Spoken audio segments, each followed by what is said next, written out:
We are talking politics and business on the Guy Dawson Show today at the World Center of Broadcast Media. I have been speaking with Mary Perry. She is a congressional candidate in Nevada District 1. She is also one of my clients, and you and I have been spending a lot of time together, as I was been sharing throughout the show. And while you're doing all of this work, running for a congressional seat in Washington, D.C., you are also a practicing family attorney.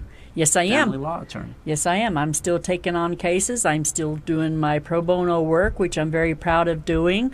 I'm a bulldog in the courtroom. That's about the only way to say it. People are a lot better off if they just settle with me instead of making me dress up and go to court. Yes, I've heard she is a legend in the courtrooms of Southern Nevada for being a little feisty. Yeah, that's a nice way of putting it. Well, you know, I'm the PR guy, so what got you into the law? Well, way back when I was 19 years old, my brother died. And to this day, we do not know if it was a suicide or if it was a murder. And I told myself when we were burying him that I wanted to be in the courtroom, allowed to sit at the prosecutor's table if it ever comes out to be that he was murdered. The only way I could do that is by becoming an attorney. So I'm an attorney today. Took me a long time to do it, though. Yeah, well, you were in the military, and then you got out, and you went to law school. Why did you choose family law? I started working with Ozzie Fumo in the criminal law a little bit and dabbling a little bit in personal injury. And then I knew that for the bread and butter being on solo practice, you had to learn something about family law. So I went to work for Marshall Willick, who's probably one of the top family law practitioners in the state of Nevada. And I worked with him for about 6 months and learned a ton of stuff and realized that I could be extremely passionate about protecting kids, about not allowing someone to be messed over in the courtroom with having someone who doesn't really pay attention to the different assets. There are so many people out there that either don't get their fair share or gives away more than their fair share. And that's just not right. You know, people are coming out of this. They still have to go forward with their life.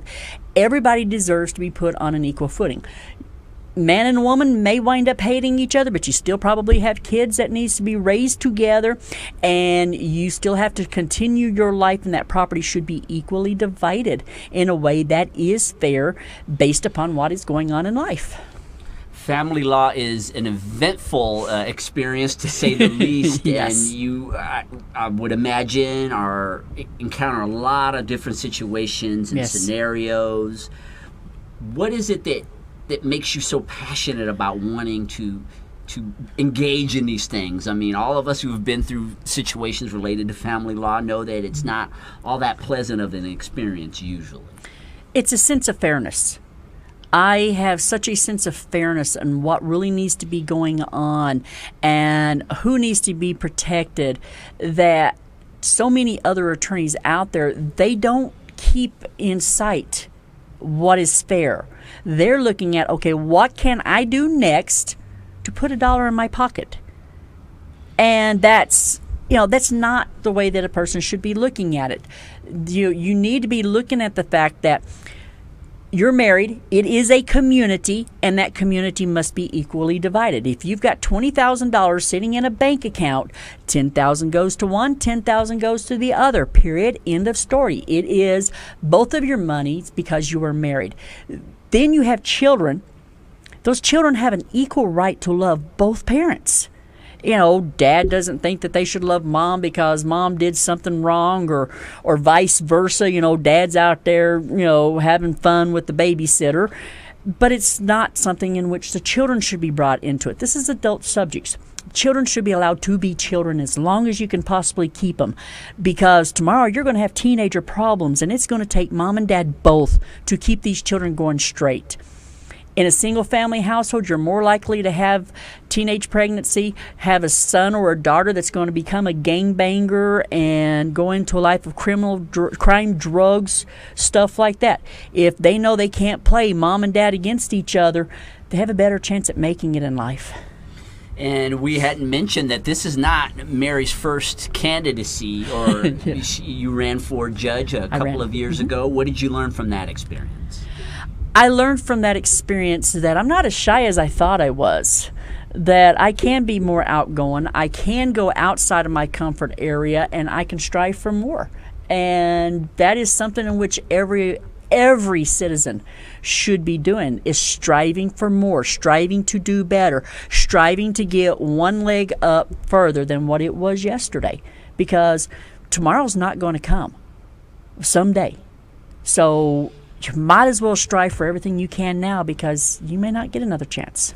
And there are a lot of people out there, Mary, who feel like they don't have a voice. Correct. When it comes to the way that this country is run and the leadership. What do you say to them? How can you, being in Washington, D.C., representing District 1, improve their lives?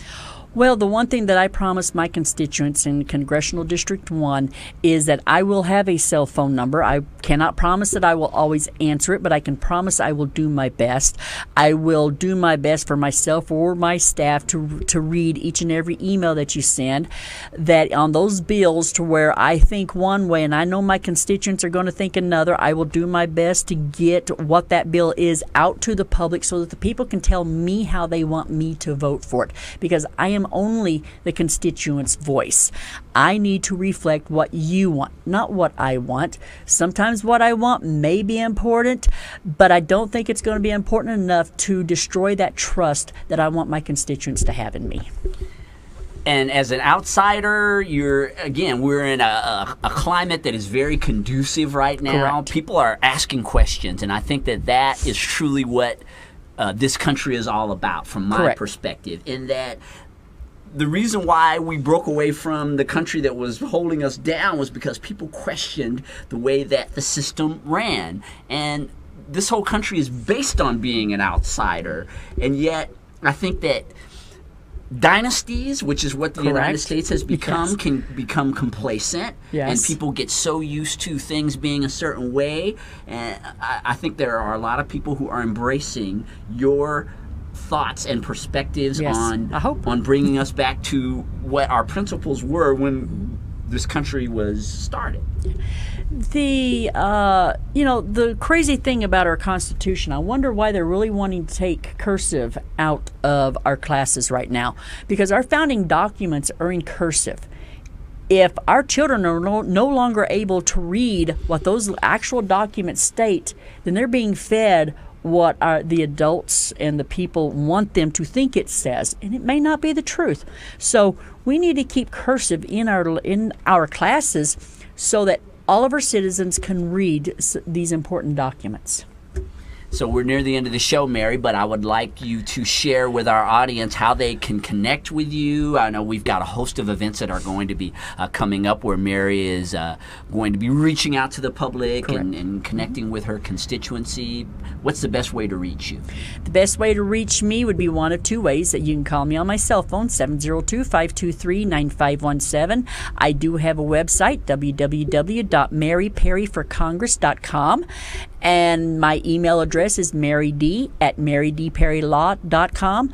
I will do my best to get back to everybody. Keep in mind, it is expensive to run a campaign. If everybody out there who likes my values and wants to vote for me, if you want to just send me a $20 bill, that would go a long way.